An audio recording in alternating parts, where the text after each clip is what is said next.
Hello दोस्तों, नमस्कार। आप लोगों का ऑल इंडिया स्टडी में स्वागत है।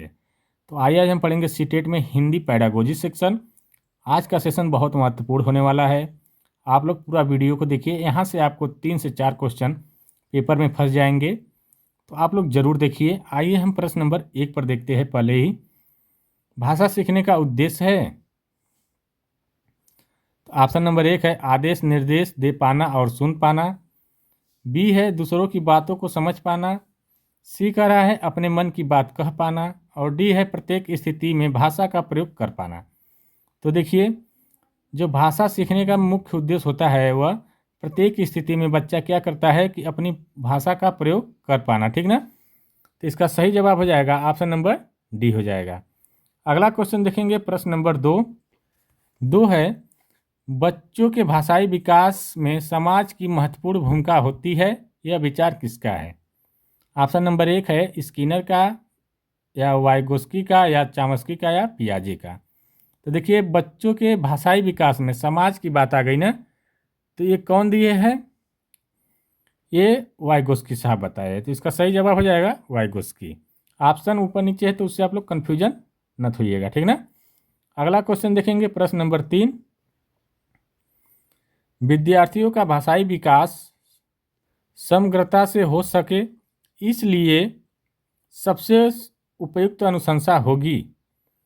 तो देखिए, ऑप्शन नंबर 1 है भाषा प्रयोग के विविध अवसरों की। बी है सतत एवं व्यापक आकलन की। और सी का रहा है सर्वोत्कृष्ट पाठ्य पुस्तकों की। और डी का रहा है शब्दकोश एवं विश्वकोश के प्रयोगों की। तो देखिए, तो इसका जो सही जवाब क्या होगा, भाषा प्रयोग के विविध अवसरों की। अगर भाषा का विभिन्न प्रकार से प्रयोग करेंगे तो ये समग्र विकास में भाषा के सबसे महत्वपूर्ण होगा, ठीक ना। तो इसलिए ऑप्शन नंबर 1 करेक्ट हो जाएगा। अगला देखेंगे, प्रश्न नंबर 4। लिखित भाषा का प्रयोग। ऑप्शन नंबर 1 है कार्यालयिक कार्यों के लिए ही किया जाता है।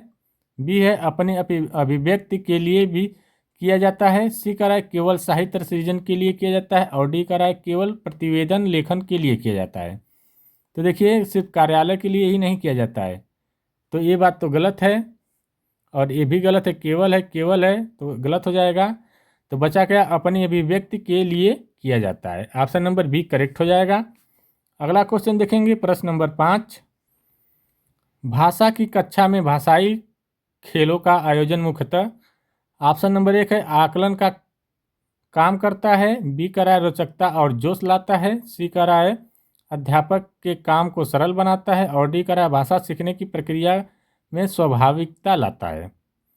कह रहा है जो भाषा की कक्षा में भाषाई खेलों का आयोजन जो होता है मुख्य रूप से वह रोचकता और जोश लाता है, ठीक ना। तो इसका सही जवाब हो जाएगा ऑप्शन नंबर बी हो जाएगा, रोचकता और जोश लाता है। आइए प्रश्न नंबर 6 देखते हैं। कहानियाँ या कविताओं या कहानियों पर चर्चा करने एवं प्रश्न पूछने का उद्देश्य क्या होता है।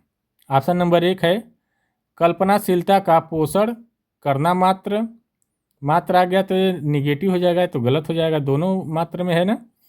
और सी देखते हैं साहित्य के प्रति बच्चों की रुचि जागृत करना। और डी का रहा है भाषा के विभिन्न छटाव का अनुभव करना, ठीक ना। तो इसका जो सही आंसर क्या हो जाएगा, यह भाषाओं के विभिन्न छटाव का अनुभव करना। ऑप्शन नंबर डी करेक्ट हो जाएगा। आइए प्रश्न नंबर 7 देखते हैं। 7 है, ये कहाँ से आ गया, 9/7 हटेगा भी नहीं। 7 देखते हैं, इसको मिटा देते हैं। ये 9/7 नहीं है, ठीक ना।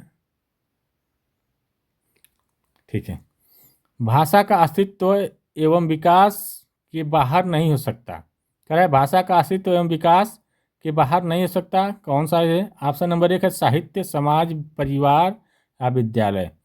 तो देखिए, नहीं हो सकता पूछ रहा है, तो यह समाज से बाहर नहीं हो सकता, ठीक ना। भाषा का जो अस्तित्व होता है वो समाज से बाहर नहीं हो सकता, ये बात सही है। ऑप्शन नंबर बी करेक्ट हो जाएगा। अगला देखेंगे, प्रश्न नंबर 8।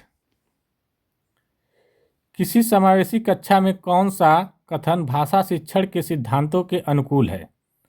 तो ऑप्शन नंबर 1 है बच्चे अपने अनुभवों के आधार पर भाषा के नियम नहीं बना पाते।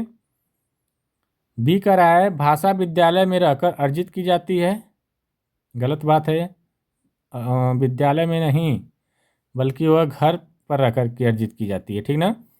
अपने माता पिता से, पास पड़ोस से अर्जित की जाती है या स्वयं से अर्जित की जाती है। सी वाला कह रहा है व्याकरण के नियमों का ज्ञान भाषा विकास की गति त्वरित करता है। और डी कह रहा है प्रिंट समृद्ध माहौल भाषा सीखने में मदद करता है। तो देखिए जो भाषा सीखने में जो प्रिंट समृद्ध माहौल होता है ये सबसे बेहतर होता है, क्योंकि चित्र के माध्यम से, ठीक ना, भाषा आसानी से सीखी जा सकती है। आइए प्रश्न नंबर 9 देखते हैं। 9 है प्राथमिक स्तर पर विद्यालयों के भाषा शिक्षण के संदर्भ में कौन सा कथन सही है। तो आइए देखते हैं ऑप्शन नंबर 1 बच्चे समृद्ध भाषिक परिवेश में सहज रूप से स्वतः भाषा में सुधार कर सकते हैं। बात तो ठीक है, पहला ही सही लग रहा है। दूसरा भी देख लेते हैं बच्चों की भाषाई संकल्पनाओं और विद्यालय के भाषाई परिवेश में विरोधाभासी भाषा सीखने में मदद करती है। विरोधाभासी भाषा गलत हो जाएगा, नकारात्मक शब्द है।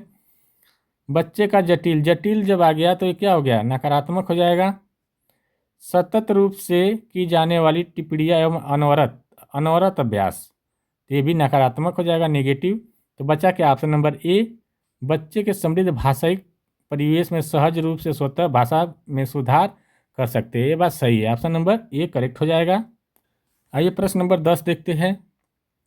प्राथमिक स्तर की कक्षा में भिन्न भिन्न प्रांतों में अलग अलग भाषा बोलने वाले बच्चों का नामांकन हुआ। ऐसी स्थिति में भाषा की कक्षा बच्चों की भाषाई विकास के संदर्भ में करा कि अलग अलग प्रांतों से जो बच्चे आए हैं उनकी भाषा अलग अलग है, तो सबका नामांकन हुआ है। तो इसी में कौन सा संदर्भ भाषाई विकास के संदर्भ में सबसे बेहतर होगा, ठीक है। तो ऑप्शन नंबर 1 देखते हैं अवरोध ही प्रस्तुत करती है। नहीं, ये बात तो गलत है, अवरोध नहीं करेगी।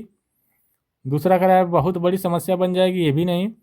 तीसरा है अनमोल संसाधन के रूप में कार्य करेगी, ये संसाधन के रूप में कार्य करेगी, ठीक ना, ये बात सही है। ये जटिल नकारात्मक हो जाएगा। अगला देखेंगे प्रश्न नंबर 11। पहली कक्षा की भाषा अध्यापिका अपने एक विद्यार्थी के भाषाई विकास के संदर्भ में चिंतित है, क्योंकि ऑप्शन नंबर 1 है विद्यार्थी को घर पर बात करने में बहुत कम अवसर या समय मिलता है। बी कह रहा है विद्यार्थी के माता पिता की मातृभाषा अलग है। सी कह रहा है विद्यार्थी अपने साथियों से बहुत झगड़ता है। और डी कह रहा है विद्यार्थी पठन पाठन में रुचि प्रदर्शित नहीं करता है। देखिए अगर विद्यार्थी पठन पाठन में रुचि नहीं लेगा तो कठिनाई होगी, चिंतित इसीलिए है अध्यापिका, ठीक ना। तो ऑप्शन नंबर डी करेक्ट हो जाएगा इसका। अगला देखेंगे प्रश्न नंबर 12। बच्चों के बोलना सीखने के संदर्भ में कौन सा कथन सही है। तो ऑप्शन नंबर 1 देखते हैं, ये वाला बड़े परिवार के बच्चों को बोलना सीखने की गति तेज होती है, ऐसी कोई बात नहीं। बी कह रहा है निर्धन परिवार से आए बच्चों की बोलना सीखने की गति धीमी होती है, ऐसी भी कोई बात नहीं, ठीक ना। दोनों ऑप्शन गलत है। सी वाला कह रहा है कहने सुनने से अधिक अवसर मिलने पर बच्चे बोलना सफलता से सीखते हैं, ठीक ना। तो ये बात सही है, बिल्कुल सही है। तो ऑप्शन नंबर सी करेक्ट हो जाएगा। अगला देखेंगे प्रश्न नंबर 13। विद्यालय कक्षा में समृद्ध भाषाई परिवेश से तात्पर्य है। ऑप्शन नंबर 1 है बोलने सुनने पढ़ने लिखने से अधिक अवसर। बात तो पहला ही सही लग रही है। समृद्ध का मतलब हो गया कि सबसे बढ़िया अवसर कौन सा है, बोलने सुनने पढ़ने लिखने से अधिक अवसर मिले तो बच्चा क्या करेगा, भाषा आसानी से सीख सकता है, ठीक ना। दूसरा का एक से अधिक भाषाओं का शब्दकोश उपलब्ध कराना, ये बात नहीं। अध्यापक का एक से अधिक भाषाओं की जानकारी, इससे नहीं मतलब है। मुख्य धारा की भाषा सुनने से अधिक अवसर, ऐसी बात नहीं। तो ऑप्शन नंबर पहला ही सही हो जाएगा। अगला देखते हैं प्रश्न नंबर 14 है अपने विद्यार्थियों के भाषा संबंधित क्रमिक विकास का आकलन करने के लिए आपकी निर्भरता मुख्य रूप से किस पर है।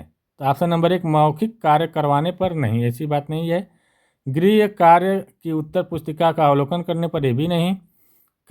शिक्षा कार्य के अवलोकन पर नहीं, पोर्टफोलियो का अवलोकन करने पर, ठीक ना। पोर्टफोलियो में सभी प्रकार के बच्चे की गतिविधि का अवलोकन किया जाता है, ठीक ना।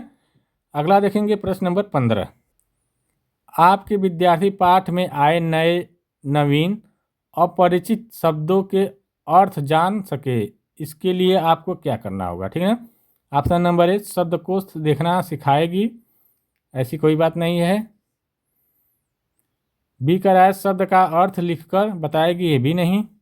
सी कह रहा है पाठ के संदर्भ में अर्थ समझने की स्थिति पैदा करेगी, ठीक ना। पाठ के संदर्भ में अर्थ समझने की स्थिति पैदा करेगी तो आसानी से सीखा जा सकता है, तो ये बात सही है। तो इसका सही आंसर सी हो जाएगा। वीडियो अच्छी लगी तो चैनल को लाइक शेयर सब्सक्राइब कर दीजिए। अब मिलते हैं अगले वीडियो के लिए, तब तक के लिए नमस्कार।